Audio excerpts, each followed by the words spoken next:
Hello साथी, good morning. आज बिहान बिहान आयो मेरो माइतबाट सामान लिन गया थे बाबा। सामान त बेल 2 बजेको गाडीमा भेज्यो त सामान हम लिन गएन। रात पड़ गयो, रात पड्डा उहिले सामान लिन गएन थे।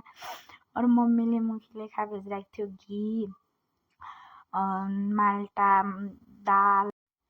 और मुखी लेखा पंजाबटीले सामान भेजिरहेको थियो दिदी भिनाजु, मेरो 2 पागल दादाले, अनि मेरो जेठा भैया भाभी और कांसा भैया भाभी दुईले भेजा थियो सामान।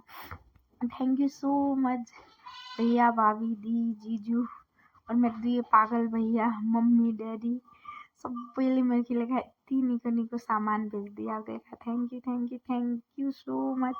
और I miss you so much भैया भाभी दी जीजू दादा मम्मी ड्याडी सबैलाई मैले धेरै मिस गरेको छु। अनि I love you so much all. छिट्टै भेट होस्। और मुई सामान सब अर्धो गराए मु कोठामा मेरो यस्तै हालत हो रही थी कि भनौँ।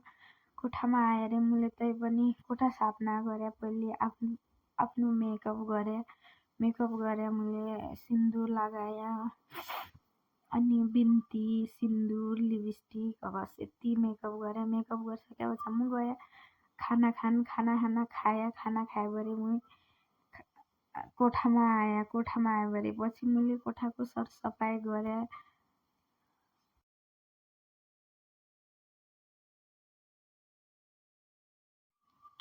मेरो कोठाको सरसफाइ गरे, झाडु लगाया, कपडा सपडा सबै चौफले भरे राख्या। अनि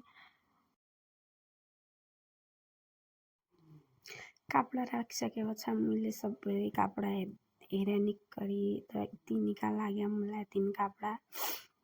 और हाइनिङलाई यति निको हाइनिङ थियो लङमा, कोट सेटलाई यति निको थियो। अनि कोट सेटमा डिजाइनले न्यारो थियो। थैंक यू भाभी भैया।